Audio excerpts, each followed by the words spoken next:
Well, check it out, y'all. We got what you need. We're all living in apartments, condos, vans. Well, dude, even you can have a studio in a box. Yes, we can help you with that right here at Blind Knowledge. We work on your budget and we figure out your measurements. We'll get you the best sound for the best price.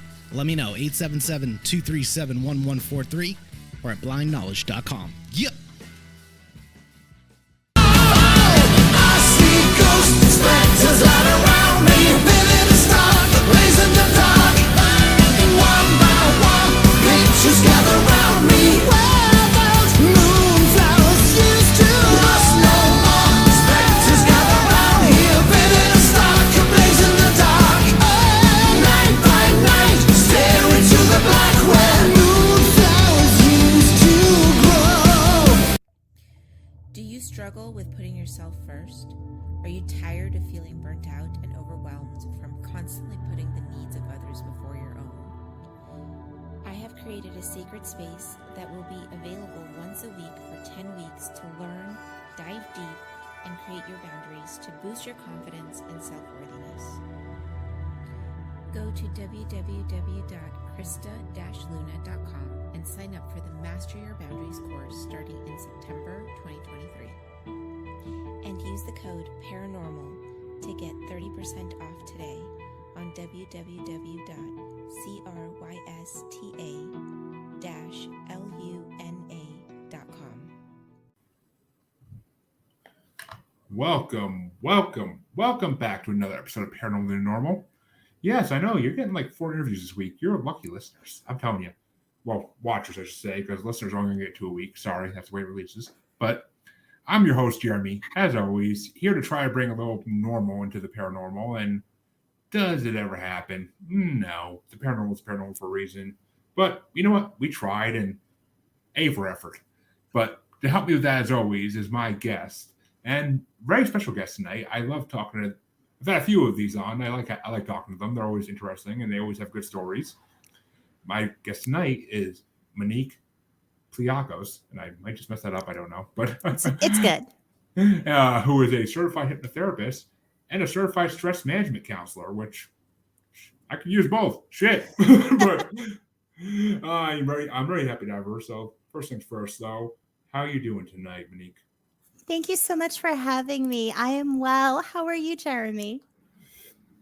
It's been hectic lately, but you know, just dealing with it as I go, and I get to podcast, which makes me happy always. It helps me ease my stress because I get to talk to interesting people, which I freaking love. There you go.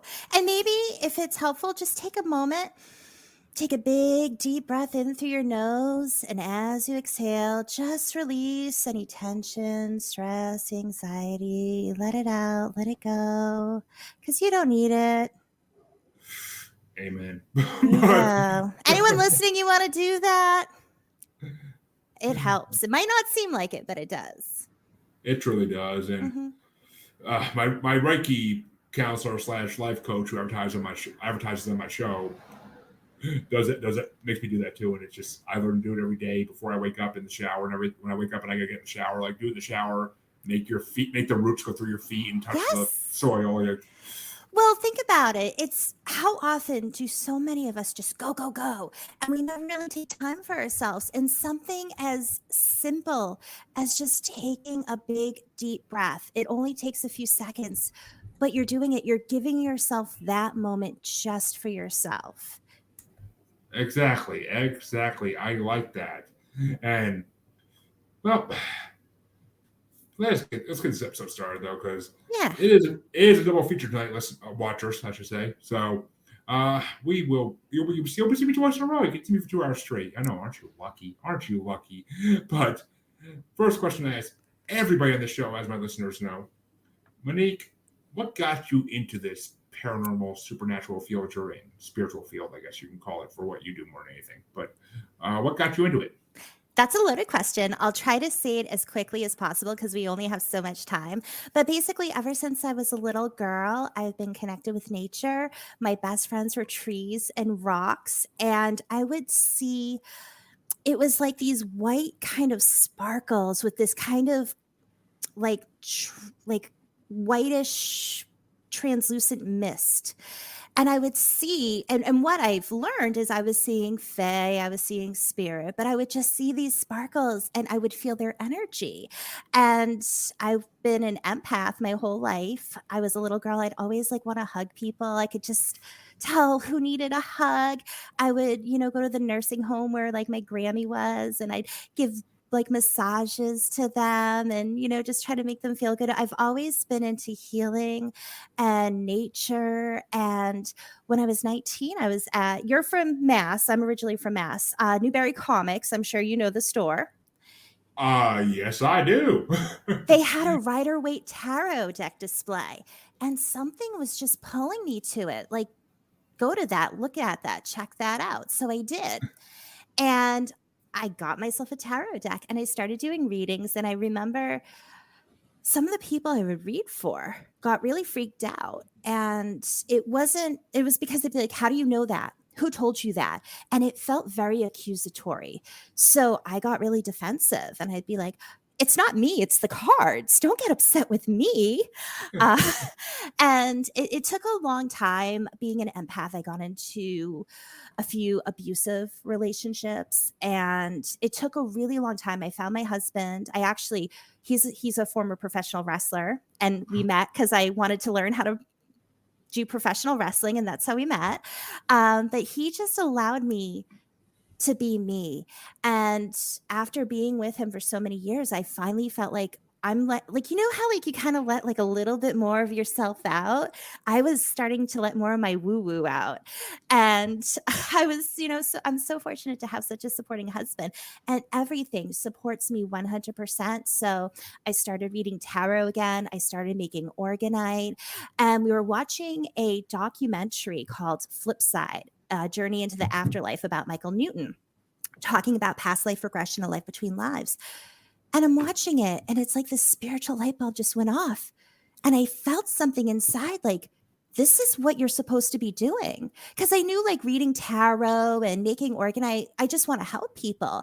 But this was like the missing puzzle piece. So I went online to the Newton Institute, figured out what I have to do, and I signed up to learn how to hypnotize people. So to become a certified hypnotherapist, you have to go through courses. You have to get, so many hours in of practicing and like learning about it. So I went through all the work. I got my certification. And then I also took additional courses in past life regression as well.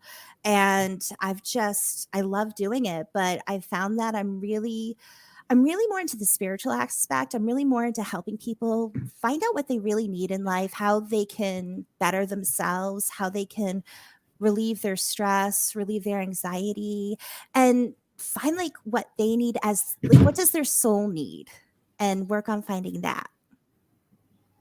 Interesting. Which actually, I think you do a lot of the same things as my personal life coach has been helping me for the last couple months does. Jessie Jackson, shout out to you, because you'll hear her. That's the ad you hear before the show, folks. She's been helping me for months. I've been advertising for her in return because I couldn't afford her services otherwise. And it's so kind of her to do that and be willing to help me out. And she honestly cares about me. I know she does. She cares about me as a person, a human being, which is great.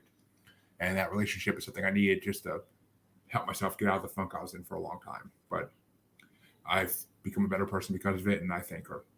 And I thank anybody who does the type of work you guys do, because you are amazing people who just start dedicating your life to helping people, which is beyond amazing.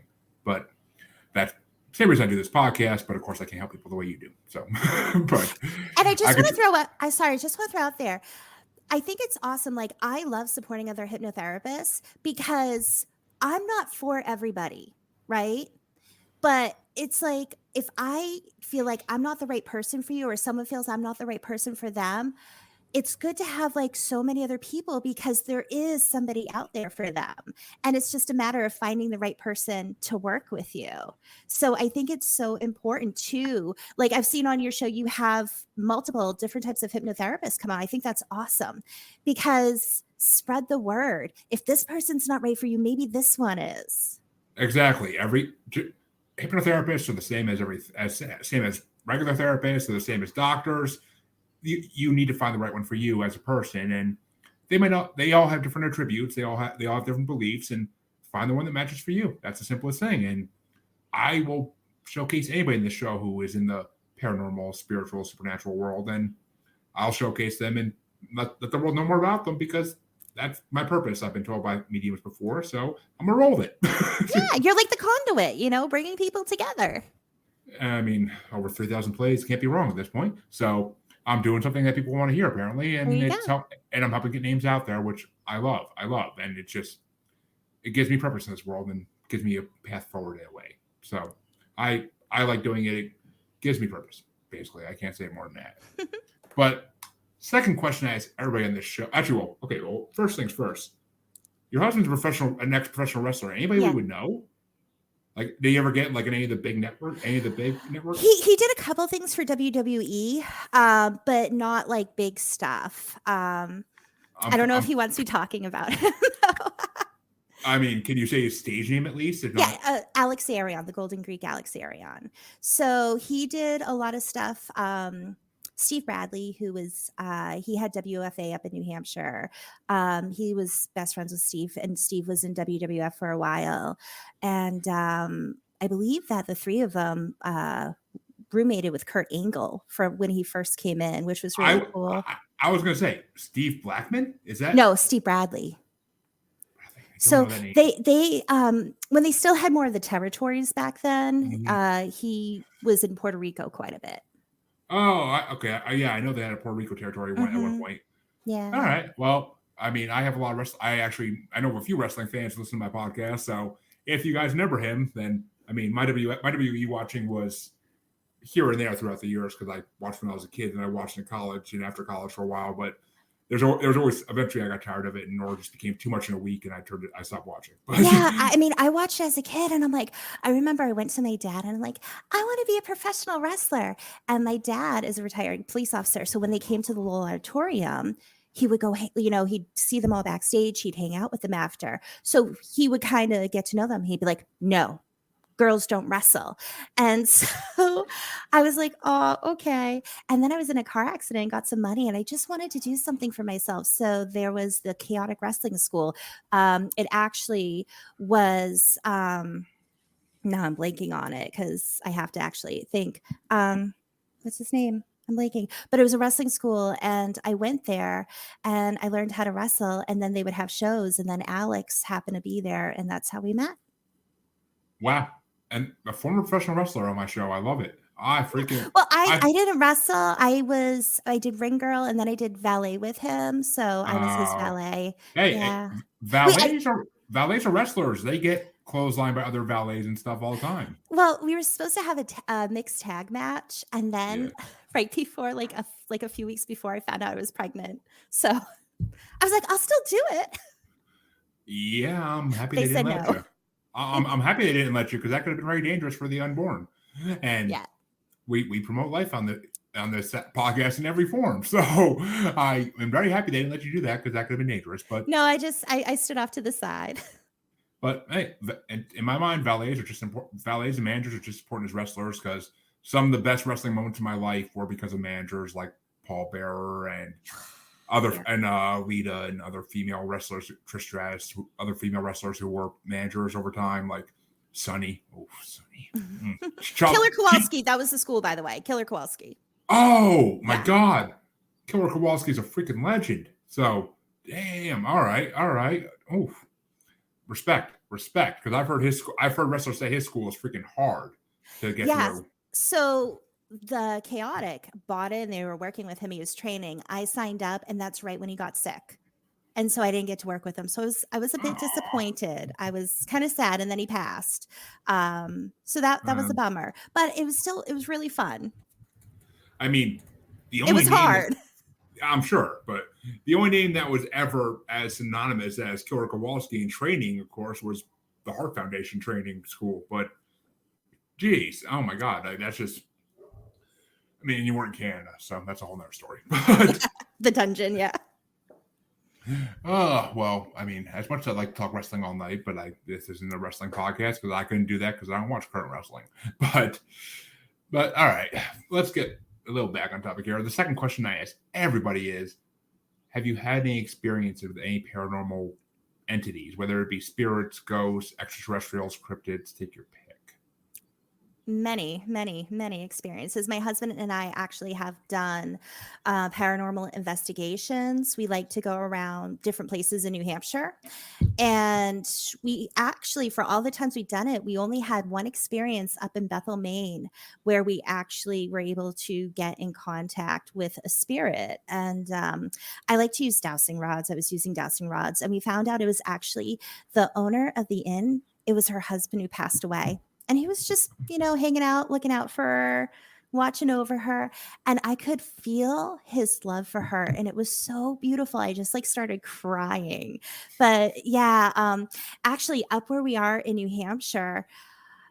So while our home was being built, my husband and I were living out in a tent. And I don't think it's extraterrestrial. I think it's more government, if anything. But we had our middle child in the tent watching a movie with us, and we came out at night to bring him back into the part of the house that was finished. And he looks up in the sky and says, "Look at all those stars moving." And I kid you not, from the end, from one end of the horizon, moving from it was from I'm trying to think, south, so west to east. It was it looked like stars. And they were perfectly evenly separated, and they're moving, and there was a gap. And then there was 20, I counted, I think maybe 27 of these lights all just moving up. It took the whole sky. And I'm like, what the heck is this? And of course my first thought is, oh, is it a UFO? But I was like, no, we're not that lucky. I'm like, it's probably something government or experimental, but it was crazy because just took the whole sky going across. And we tried to get video of it, and it wouldn't show up on video. How long ago was this? Last year. Okay, because is it called Earthlink or Space? Yeah, no, I looked that up. It's not as many. It's so many. This was I think it was 27 lights that I counted. Wow. Okay. Well, all right. Since that's out of the way of, I played the skeptic for a minute now, so now I can play the fanboy. I do the same thing too. And it's actually interesting because I had the same experience with my stepson down the South Shore of Massachusetts at the house they used to live in with their mother before they moved in with us, before they moved in with me. And we were walking in from the back porch. We were walking up the back porch one night, going inside after being outside because it was getting dark. And my son looked up in the sky and he's like, why are the stars moving? And he was 3 or 4 at the time. He was 4 or 5 maybe at the time. So he never would, he knew I believe in aliens and all that at that point, of course, but he never would just made up. And he looked up at the sky. He's like, why are those stars moving? And I looked up and I was just like, stars don't move. And I look up and I'm like, oh. I'm like, okay, 8 to 9 star-looking objects moving across the sky. And speaking of my kids, I think one just popped up. One's trying to hide on me around my podcasting area here. But hello. Hi. Hello. She's saying hi to you. Want to say hi back? Who? Okay. Hi, I'm Monique. Yes, her. She can't hear you, but yeah. Headphones. But you want to wave hi? Are you going to play shy? You going to play shy? Okay, princess. But yeah, we saw. I don't like you when you do that. Okay. But I love your honesty. Yeah, as she slaps me for it. But yeah, my son pointed out and he saw these stars moving across the sky, and I'm like, 8 or 9 of them in a cluster moving at the same speed across the sky. Yeah. Which so we had similar experiences, and I don't believe it was government. I don't believe mine was government. I don't. And see, I try to be skeptical. I try to say, what could this be? Could it be satellites? I looked it up. I looked everything up. There were no satellites going across at that time. So it's I've tried to do my due diligence. So yeah. Well, they have an app nowadays, I'm told, called Skywatch or something like that. And you can point at the sky, and supposedly if it's a known object, like a plane or satellite or something, they'll tell you. But yeah, I have it's Sky Guide, and you can put it and it'll show you what the planets or stars or everything is. But and it'll tell you if there's a satellite, and there wasn't. But it was also weird because it wouldn't photograph or go on video either. Which makes me believe it's not. I believe it was 100% extraterrestrial, and does the government know about it? Oh God, yes. Don't get me wrong. They know about it, but they admit they know about it, but they just it's not the government. The government's not going to have 20 something things going across the sky at once. That'd be very stupid on their part because everybody would see it. So I have to believe that extraterrestrial, and I don't know what that was, if that many of them, but maybe it was like a squad or an army of them. Like It seemed like it was just one big thing. Oh, I mean, the way it moved, it was just so like Actually, you just made me think. What if it was like a mothership and it was just like the lights on the mothership like moving like that? The lights look like it was multiple things, but what if it was just one big mothership that was? And I mean, we see things in the sky. It doesn't even mean they're close to Earth. They could be thousands and tens of thousands of miles away from Earth, and we could see them if they're bright. So it could have just been passing by Earth at that time, and just you happen to look up. It was a weird thing. It was my son.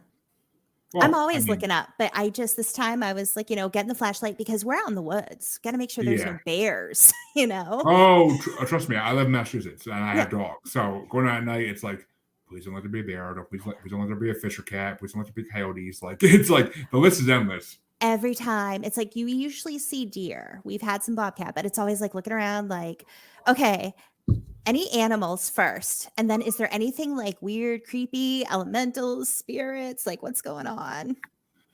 Well, wow. I mean, that's an amazing experience, and I'm happy I actually got to get into my podcast and it lines up with something I've been saying in this podcast for a long time about my experience. So that's great. I love it. So we're not alone. I lived in a haunted house in Providence, Rhode Island for a short period of time, and I was all by myself. I was in an abusive relationship. The roommates were horrible, and I was so depressed at that time. I was 21 years old, and I started going gray. And there was a ghost there. And I just remember feeling so comfortable around it.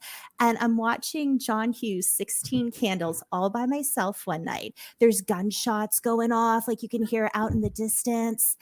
And I see it's like, it was almost like smoke, but it was like a whitish blue color. And it moved kind of by the window on one side of the wall and just kind of like went across the room and then just was gone. Interesting. And it was so weird because I just again, got to be skeptical first. And I'm like, okay, there's no one smoking in here. So it's not smoke. It's, I'm looking around and and it felt warm. And I was just like, hi, if you want to watch a movie with me, I'd love for you to join me. And what was really interesting was the roommate had a cat. So we would close our door at night to keep the cat out. And my boyfriend and I were in our bedroom. We were sleeping and I had an iguana. So she had the heat lamps with the red light. Yeah, so it gives a little bit of light. And I wake up and I feel the cat on me, like pressing on top of me. I'm like, Ziggy, get off of me. Ziggy. And then I feel the cat on me. I see the cat on me. And my boyfriend was like, Ziggy's outside. The door is closed. And I'm like, huh? And it jumps off and goes under the bed. I'm like, whoa. So I get up, I turn on the light, and I'm looking under the bed. There's no cat under the bed. There's no holes in the wall that it can get through because I have to figure out what this is. And I open the door. I look around. The cat's outside the room. So there's no way. The door was closed. It could have gotten in and out. I saw the cat. My boyfriend saw the cat. I felt it on me. And my roommate had said it could be the ghost because she had heard that sometimes ghosts, they'll want to get closer. So they kind of shapeshift into something else that you're more comfortable with to not scare you off. And then I've heard other people say it could be a djinn, it could be the ghost, it could be something different. So I don't know, but it was really interesting. Well, ghosts can apparently change form. I've heard that before. Mm-hmm. And it wouldn't be the first time I ever was heard of. So, I mean, it makes 100% sense. And it's just, it's interesting. I love that story. I love that story. I mean, it's just, it's like almost like it makes you start having goosebumps almost hearing it. But guys, I mean, having a ghost in bed with you is like one of the weirdest things that ghosts can do. But it wasn't creepy. It was just I thought it was the cat. I could feel it. It didn't feel scary. It was there. Interesting. I love it. I freaking But I'm the love crazy person. I'm like, hi, like, welcome. Unless you give me a bad feeling, I'm like, get the fuck away. Because you gotta have that arsenal energy, like if something yeah. is less than positive.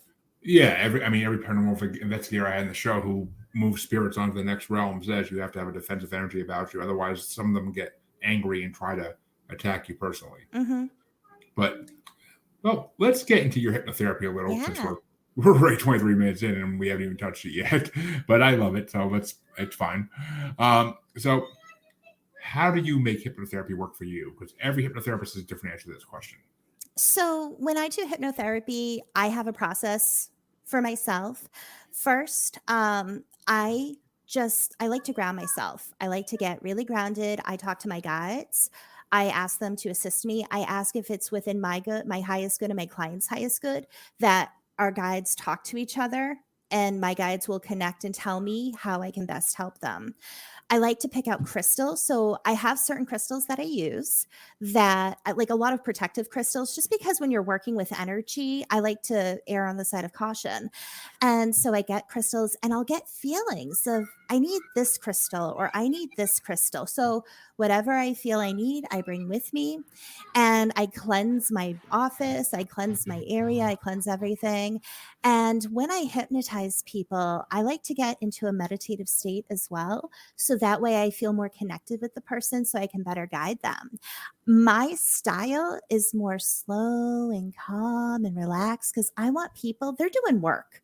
And anyone who's thinking about contacting me for a session, I'm telling you right now, be prepared to do work. If you want to improve yourself, I'm putting it out there because so many people think, oh, hypnotherapy, I just sit back, close my eyes, and you do everything. No, you're gonna be questioning everything you ever thought in life if you do hypnotherapy. Yeah, but so you have to trust doing hypnotherapy that it'll work. You have to believe it'll work. You have to trust the information that comes to you because sometimes it makes absolutely no sense in the moment, but it will later on. And you also have to realize that if you're trying to do something to better yourself, there's going to be work for you to do. So sometimes my clients will be told they need to meditate more. And one of the things I'm really big on is I'll say, well, if it was that easy, they would have done it already. So how do we realistically do this in baby steps? So I had a client who needed to meditate more. It was very difficult for her. And so what her higher self was saying was just go outside for 5 minutes. Just go and sit outside for 5 minutes and do that for maybe a week. And then try to go and walk, be around nature for 5 minutes. Just walk in nature for 5 minutes. And then a week or two later, try to do 10 minutes. Pay attention to the nature around you, the trees. That's going to help you just get into a meditative state just by walking. And so we were able to get a broken down plan of the little tiny baby step to start with and what to work up to. And she went from not being able to meditate to actually being able to regularly meditate because she did the work. She did the baby steps. So I can help you get the information, but I can't make you do the work. Exactly. I mean, yeah, it's the same as a lot of things. When you apply for government assistance, it's when you are trying to get a job. Like you can hire people to help you get through the steps, but you have to do the work at the end of the day. Like it's not going to be just like, oh, I'm gonna do everything for you. Like, yeah, you can hire people to do that, but I'm not gonna make you look good because then you're gonna be looking lazy. Well, if you go to a talk therapist, you still have to talk. You still have to talk about the things that are really hard and difficult to talk about. And in hypnotherapy, there's a thing they call scripts, and that's like you read it, and there's all different styles of hypnotherapy. I like more interactive. I like my client to do the work. I don't want to just say something and make you think that and make it feel better. I want to get in and dig in deep down to the root cause of what is going on so we can find out, where did this originate from? Sometimes we have to go back and we have to do a form of regression therapy to figure out what that is. But again, you have to be willing to go there and you have to be ready to do that work because it can be tough. It can be tough facing those things that have hurt you so deeply. Exactly. I mean, when I was a child, and a teenager, I was made to go to regular therapy all the time because my parents thought there was something wrong with me. they were wrong, but they thought there was. And I was just different and they didn't understand it. But they thought I was immature and something was wrong with me. So they made me go to therapy all the time. And I'd put in the work. I'd talk to a therapist, 100% honest, and tell her how I feel. I even broke down tears a couple times because I was a teenager, and it's just what teenagers do. And I mean, did I have a problem? God, no. I was just different, and no one understood it. But that was the 90s. That was the early 2000s. Before nowadays, I would have just been considered unique. But Yeah. And it's hard because I think, and not to get into a whole different thing, but I think there's so much misdiagnosis with people, and there's so much just throwing medications. I remember even back in the 80s being a kid, and ADD was kind of a big thing, and they just want to throw Ritalin, throw these medications, and it's just gotten worse and worse over the decades. And I had a friend who, she went through a really, really tough time, and she started feeling a little depressed and said to her doctor, like, what can I do? Just wanted to write prescriptions. And she's like, I thought maybe more of like do certain kinds of exercises, or like, she was trying to find more natural ways to deal with it. They just want to write scripts. So I'm more into natural medicine. I personally prefer plant medicine.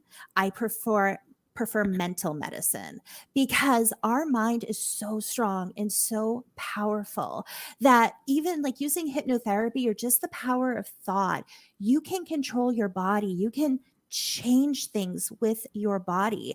When I was going to school for this, we had a girl, I forget the medical term for it, but she got really sweaty hands, and certain parts of her body would just sweat a lot. And so our teacher went in and had her go into like this control center in her mind and turn down the control that makes her hands sweat. Her hands stop sweating. I could use that control center right there. I'm just saying I have that same issue. But wow. I mean, and I agree. I mean, I never was throwing pills at all. I mean, because they didn't have a diagnosis, so how could they throw me pills? But yeah, and I went to actually legit therapy. I don't want to say legit because that makes other therapists look bad. But I went to therapists who weren't so pill happy and didn't throw things at me. Like that's just the way it goes. Like, which I mean, younger me might have liked that actually, but I mean, me now I'm happy that never happened because my mind never got warped in any way because of medication. So, I mean, I agree with you. Doctors are so pill happy nowadays that they just can't. They don't want to help you. They just want to silence you. Is the way I like to put it. And I'm not saying everyone, just a lot that I've come across. Of course, there's always in every group of people in the world, there's good and bad. I mean. Psychics, mediums, doctors, lawyers. Exactly. I mean, in every group It's a in the spectrum. world, I mean, same as extraterrestrials. There can't be the same as extraterrestrials and humans. There can't be good. There's good and there's bad. There can't be just one or they're not all the same. I guess that's the way it is. But exactly. So, how does your hypnotherapy help people? How does it alter their lives? So a lot of the clients I work with, I have people who have anxiety, PTSD. I have people who are just trying to figure out like who they are. What are they supposed to do? So a couple of types of therapy that I love doing. One is parts therapy. Parts therapy allows you to get in touch with the different parts of yourself. So there is the physical you, the mental intellectual you, the emotional you, and the spiritual you. And we can get into like you're the father you, or the son you, or daughter or mother, the employee or employer, like whatever part of you there is, we can get in touch with it. And we figure out what those parts need, and we figure out how, like, we have you give them, this is what they need, give it to them, because you can, it's your mind. And I write everything down. I take that information. And then once we get to your spiritual self, that's when I really try to find out, how do we use the information we got, and how do we take those baby steps to get to where you need to be? And I mean, there's Gestalt therapy where if you need to say your piece to somebody, you get them in your mind face to face, and you get to tell them how you feel.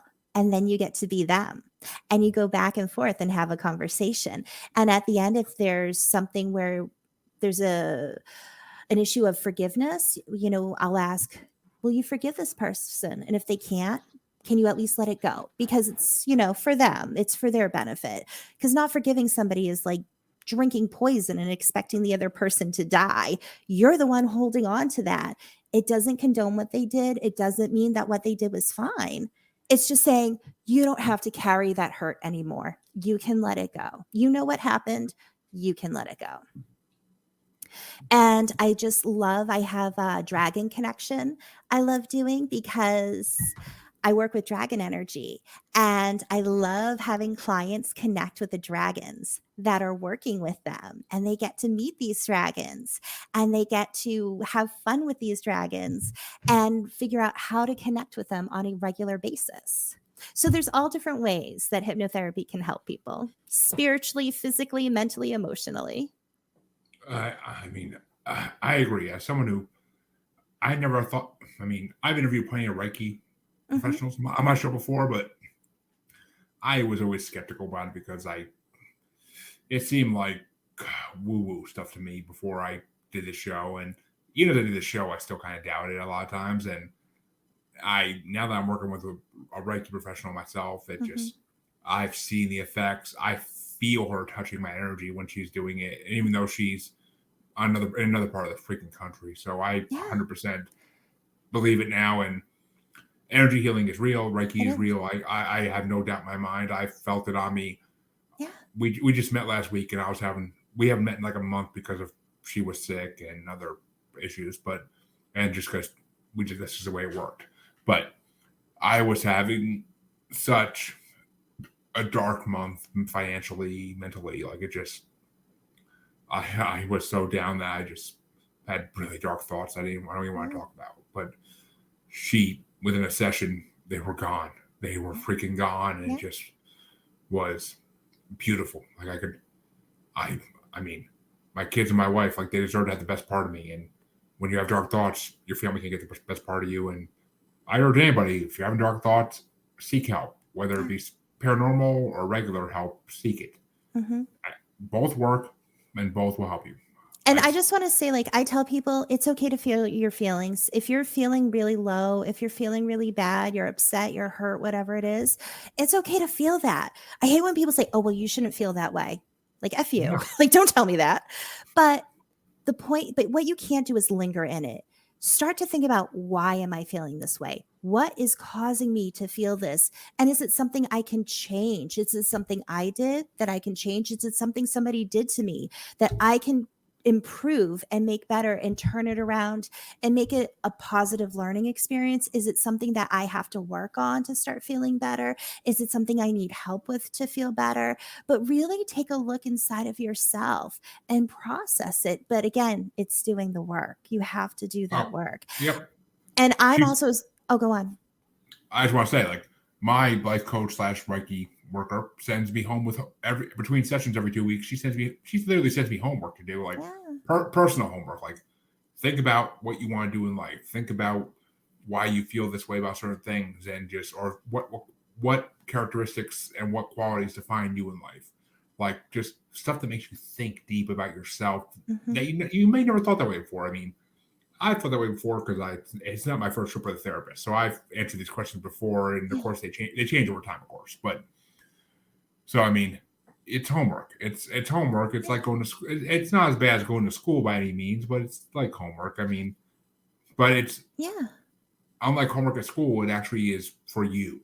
Homework at school is just generic, and it's just help you learn things that you're not going to need 20 years down the line. So, and I think for homework, like, another question is, like, why am I doing this? Like, if you find yourself, like, one big thing I see is people just going through the motions. They're not living life. They just kind of go along to get along. They go through the motions. So if you find yourself unfulfilled, unhappy, pause, take a moment and say, why am I doing this? Am I doing it because I need the money? Okay, well, is there something else you could do instead? Or could you change your lifestyle to do something that does make you happy and still live, in a somewhat comfortable way?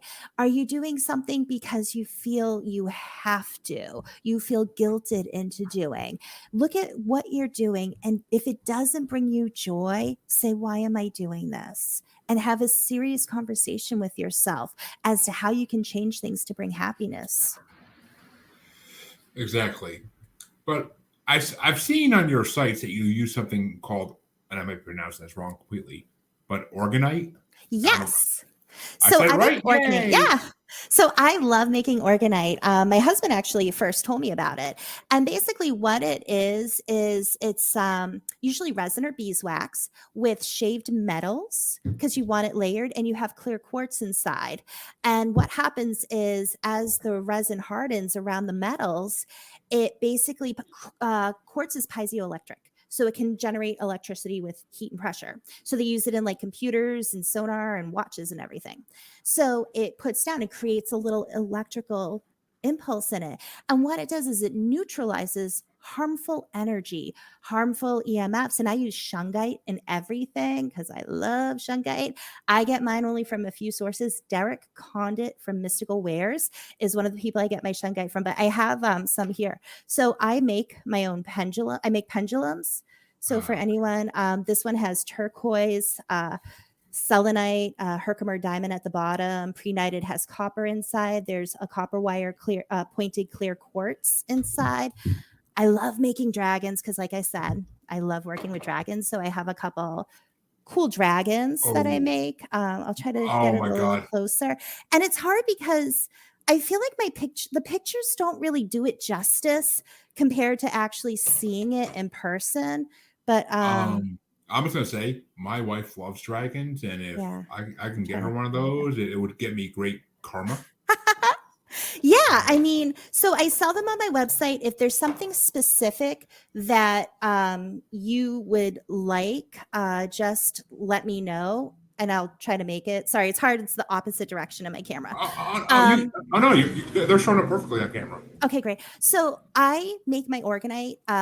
Beeswax I can do year round, but with resin, I do it outside. So when I make organite, I'm outside. I'm barefoot in the ground. I'm grounded. I get into a meditative state. I hug my trees first, but I basically don't necessarily know what I'm making. And I get in there and I have all my crystals and everything. And I just kind of let the information come and I just make stuff. And it's interesting because some stuff I'll have it for a while because I've been doing it for years. And I'm thinking like, okay, nobody wants it. And then somebody will buy it and they're like, oh, it's amazing. So I really think that everything I make is made for somebody. And it's just a matter of them finding it. So if you go on my website, just see if anything resonates with you. But it's all handmade with love. I do Reiki. And I just put so much love and positive energy and protective energy in everything that I make. Okay, well, we're definitely gonna talk after the show about that. But because you're gonna make me get very lucky and happy. But with those. But all right. So how do you work tarot, Reiki, hypnotherapy, and organite even into like your practice together? Like, does it all combine into one thing with your customers, or is it? So I do tarot. I don't really bring it into hypnotherapy. I make organite, and I sell that on my website. And I have it two different. Tarot and organite is one's website, and hypnotherapy is another, just to kind of keep it separate. But I do use my organite pendulum when I do hypnotherapy because when I'm waiting, I'll say that, like, okay, just enjoy being here for like, we'll go to a safe place. You have all the time you need. So when I speak again, you'll have had all the time you need. And I use my pendulum to tell me when they're ready for me to speak again. So I do utilize my organite pendulum. And I do Reiki during hypnotherapy. So I'll do it for people I know. I'll do it for my pets. I'll do it for like the land. But I don't charge separately for Reiki. It's just part of what I use. So it's not like, oh, if you want Reiki, it's this additional charge. It's just another tool in my toolbox that I can use. So if I'm like, for example, I had a client who we did some inner child work and something came up with her dad and it really upset her and her inner child. It's like she remembered some of the stuff. And it wasn't like she was abused or anything. It's just like he would yell a lot and it really scared her. And she started her and the inner child got really scared. And I asked if they wanted to go to their safe place. And then I asked if they'd like some Reiki, because when you're hypnotized, you're 100% in control. So I'll ask. And if somebody wants it, I'll do Reiki. So I gave her Reiki and she heard like in the safe place. And then we were able to go back after and it really helped her. So it's not something like, oh, this is extra. It's just something I do if it's needed. So again, it's based off of what I'm feeling from that person, whatever part of them we're working with. And if them and those parts need it, I do offer it. Beautiful. And I mean, wow. I swear to God, if I wasn't really working with someone, I would want to work with you. I mean, part of me almost wants to, but I mean, I just, I don't have to. I don't even have That's time. okay. God, you just seem like such a happy person. I can relate to. I'm very motherly. I'm very protective. I'm very like, I am going to hold your hand and we're going to get through this together. But I'm also like, I worked on setting my boundaries as an empath. So don't push me because I will push back. So, it's like, I will hold your hand. I actually, I'll try to, I know we're low on time, so I'll try to be really quick. But when I first started learning hypnotherapy, we ask people we know, hey, can I hypnotize you? That's part of practicing because you have to do it. I've heard that before. Yeah. And so a friend of mine knew a guy who was looking to have some help with some stuff. And I kept getting all these red flags during like the consult and he just wasn't listening. And I thought, okay, well, maybe he was just having an off day. So we go do the session. And again, he's not listening. I can tell if you're not hypnotized. And I might not call you out on it, but I can tell. And he wasn't hypnotized. And basically, like, he kept like moving and everything. I'm like, you got to relax. You have to get comfortable. So he wanted to go move into a different room. So he goes in this different room. And now he's laying in his bed with his shirt off. And I'm like, okay, he's in California. It's probably hot. And, he has a blanket. It's almost like the fake fur kind of blanket. And he starts kind of like, it looked like he was rubbing his leg. And I'm like, he better not be doing what I think he's doing. Oh, and God. I'm like, please don't be doing what I think you're doing. And so I'm like, but I also know like some people like to touch things. It's a soothing sensation to feel. And he might be like rubbing the fur to calm him. I'm like, okay, I'll give him the benefit of the doubt. I'm like, he better not be doing it. So I wouldn't give the benefit of the doubt at all. I know men. So finally, like all of a sudden the blanket goes like sticks up and falls off. And he is touching himself, fully exposed. And God. so here I am thinking, I am a married woman. How dare you? But also I was like, well, when somebody goes into hypnosis, they need to come out of hypnosis.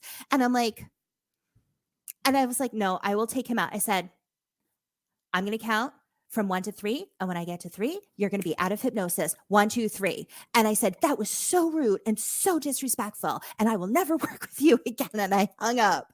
And, but the story of that, the really important part was I saw the red flags, but I wasn't being strong on my boundaries. I thought, no, I need to work harder. I need to try harder because I'm learning this.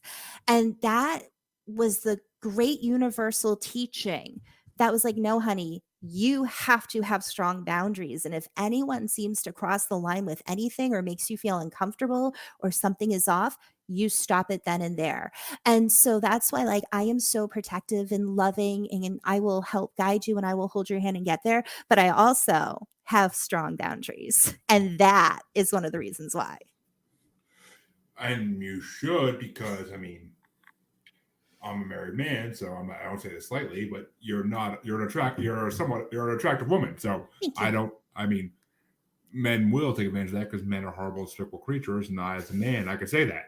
So in my single life, I wasn't exactly the most honorable man in the world. But since I've been with my wife for 6 years now, almost 7, actually, just over 6. But I mean, since I've been with her, I mean, obviously I am honorable and I don't do anything. Well, people change, they grow. But this Exactly. for him, it was a control. He was trying to control the situation. He wanted control over everything. And this was a control issue. It wasn't even really sexual. It was all about control. That toxic masculinity type thing, yeah. Where like we have to be the ones that control because we want to be the heads of the room because we're the men. We're supposed to be. Yeah. Well, the sad part is I just really wanted to help him. And, I was like that, it sucked because I'm like, I know I could, but he didn't give me that opportunity.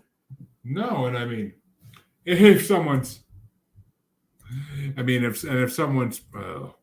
someone was doing that to one of my podcasts, one, I'd be honored. But two, yeah, I don't know if I could actually do a podcast like that. Like I would be sitting there like, why do I see your arm moving constantly? But I'm just like, I just remember thinking, oh Lord, no.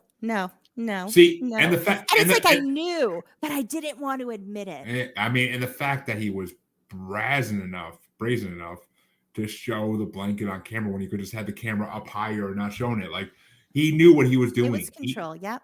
He knew he was trying to pull an alpha male move and just be like, "Oh, you're just a woman. I'm just taking care of myself to you because I can." And I record my sessions. If I was a horrible person, I could have posted that all over the internet if I wanted to, but I'm not that kind of person because I believe in ethics, Yeah,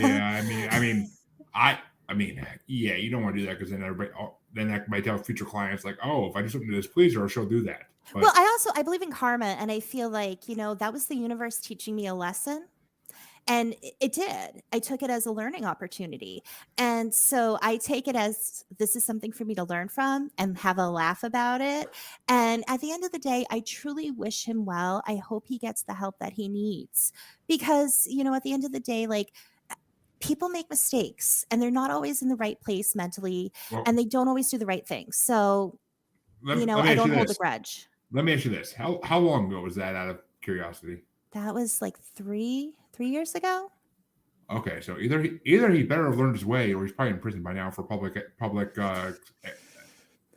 hell is it called? Public something. I can't think of the name of it, but public exposure. Yeah. Yeah. But wow. I mean, like I said, I'd be honored, but I'd be kind of weird at the same time. I'm not able to continue a conversation because I'm a good-looking man, but Jesus. So is that actually the craziest thing that ever happened to you during a hypnotherapy session? One of them. Another one, I'll say it really, really quick. I was learning how to do past life regression and I was getting regressed because what we would do was take turns with each other. And I'm a very, very visual person. Not everyone is. And so I usually see things right away and I couldn't. I was having a very hard time and it was just dark. And I remember feeling very upset. And all of a sudden I see fire and I go, fire. I'm on fire. So I basically came in during my death scene. So I get taken out. We go through everything. What had happened was I was a healer. It was like back in, I think it was like the early 1700s. And I lived out in like a little village off, like away from a village, but I would help people, but it was kind of hush hush. In America or Europe? Is that curiosity? No, this was in New England. Oh, so Salem times almost. Yeah. So what had happened was there was a man who found out I had helped his son because I would use like herbal medicine in my hands. And he got mad and he started yelling at me. And so I stood my ground and I'm like, I'm not afraid of you. Go away. And then he got mad and he beat the ever-loving crap out of me.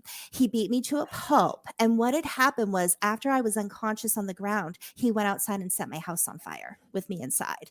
So when I was coming into this regression, into this past life, I was coming to from being knocked out while my house is on fire with me inside and me starting to burn alive and all the smoke and everything. Okay, question. Was his last name Mathers? I don't know his last name, but and it wasn't like I was a witch or anything. But back then they classified anything like that as witchcraft. I mean, you could sneeze the wrong way as a woman back then. You're classified as a witch. But women weren't allowed to do medicine. So, exactly. It would have been witchcraft. Yeah, it was not allowed. But again, me taking advantage of the learning opportunity, I was like, when I do past life regressions, I'm going to say going back in time, back to a point in time, a past life, going back to a place, doing something you enjoy doing or do often, because we don't die often during that one life. And most people don't enjoy dying. So that way we don't go into the death scene. So again, I took it as a learning opportunity. I mean, but death scenes could also be seen as learning opportunities in some way. I mean, but Wow. I mean, I like to hold my clients' hands. We're going to get there, but I'm going to Yeah. make sure you're ready for that before we get in there. I mean, It can be a little jarring. before you said 17th century in New England, I was gonna be like, were you Joan of Arc in a past life? But I mean, see, that's my goal is to get someone on the show who's either had a past life regression or has done a past life regression with someone famous. Was that past life? Like that's my goal. Like it's nothing against any other past life regressionist, but Everyone wants a famous past life, but mostly nobody has that. I want to hear, oh yeah, I did a past life for a guy and he was King Arthur in a previous life. I would literally jump out of my seat and be like, I knew he was real, but because I'm a huge folklore mythology buff, so I know like that something like that, or like I was Hercules in the past life, like that'd be my like moment where I would literally like get up on camera and jump around like I'm Tom Cruise and Oprah. But I've had some cool past life regressions. I was doing a regression to cause to find out why somebody had a fear of public speaking and it went into a past life. I've had some like spontaneous past life regressions come up with people. I've had some awesome stuff. I even, being hypnotized, set an intention to know why I am the way I am. I went into a past life before I was even incarnated on Earth. It was like a different planet. So it was awesome. So there's a lot of cool stuff you can learn. Well, listeners, I'm going to put it this way. Monique will be back for a second part because I need more of this, and I will release the second part, the episode after the first part releases, because my episodes are far enough out where I can do that. But you're definitely coming back. I have to have you back because there's so much more. There's so much more we can talk about, and your personality is just our personalities are syncing, and I like it, like a synchronization, and I freaking love it. So you'll be coming back, but for now, tell them where they can find you and all your services. Promote yourself to the fullest. Thank you so much. So you can find me if you're interested in hypnotherapy. Go to innerstandingshypnosis.com. That is innerstandingshYpnosis.com, because I don't stand under someone to take in information. I bring it within me. So I understand.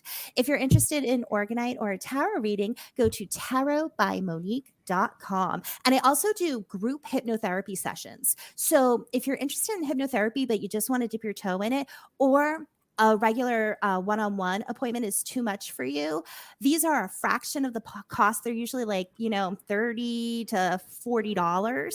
And it's just a group, and you don't have to be on video with everybody, but you get to experience hypnotherapy. So I do inner child, past life regression, stress relief, dragon connections coming up for August. So that's on my Innerstanding Hypnosis website under group hypnotherapy. So be sure to check that out if you're interested. You heard it, folks. That's a great idea for a bachelor or bachelorette party, just saying. But in my opinion, at least. But I never thought of that. I'm like, that is. Advertise it that way. I mean, you'll definitely get some bachelorettes, especially, who would be down for that. I actually have a friend getting married, and that's one of the things I'm doing with them, but it never dawned on me. So thank you for putting those pieces together. Jeremy Bryant, podcaster and marketer. Just saying. I went to college for marketing. I should be able to do something. God damn it. But, you're hired. Oh, if I could make money off that, doing it on the side, fuck yeah. But I need money, so yeah. But thank you, Monique, for coming on, and you will definitely be coming back. Oh my God, and just so you know, I do one-on-one brackets on the show because my show does bracket specials. If you want to check some of the original brackets we've done out with 5 or 7 people, please be my guest. And I mean, we've done cryptids, we've done conspiracies, we've done. Oh my God, I don't know if you can see my shirt, but it's. Okay, there we go. Oh my God. So, and I want that shirt, but Oh, Bigfoot. That's a whole other episode we could talk about. Oh, he will now come up in the next episode. Don't get me wrong.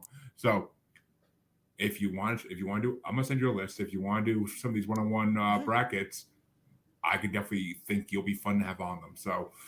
And there's a lot of different topics, from those I mentioned already to horror movies, shark movies, and that type of stuff too. So, and a lot more coming up. Brackets are coming back, folks. I've made 2 or 3 brackets for this show in the last couple of days at work.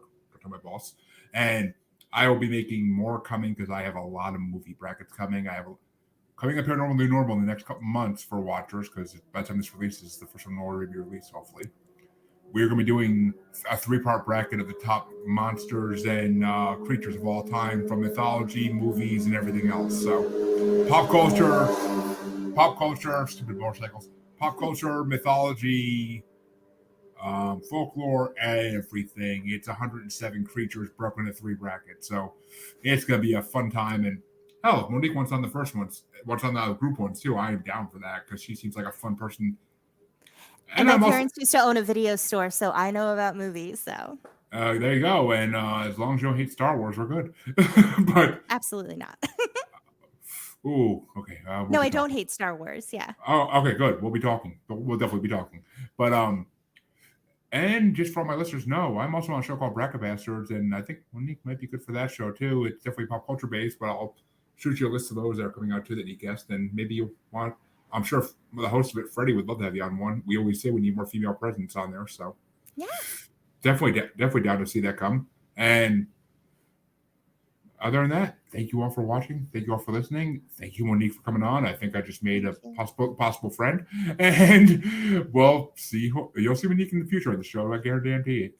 And until then, I'll catch you. I'll be back with another interview in a few minutes. Anybody watching, and with a cult survivor. So that's something I'm looking forward to because that's the first cult survivor I had in the show. So yay! But until then, have a good night, everybody. You can find me on Facebook as Jeremy Bryant, or you can find me as Uncensored, Unapologetic, and Untamed UQ Podcast Collective Facebook group. You can find me on Twitter and the Instagram as @JugglerBastard, or should I say X now. And you can find me on TikTok as @JugglerBastard Podcast. You can also find me on YouTube as Paranormal The New Normal. And you can also find me streaming on YouTube as Blind Knowledge Network, because all knowledge is blind until they admit Bigfoot exists.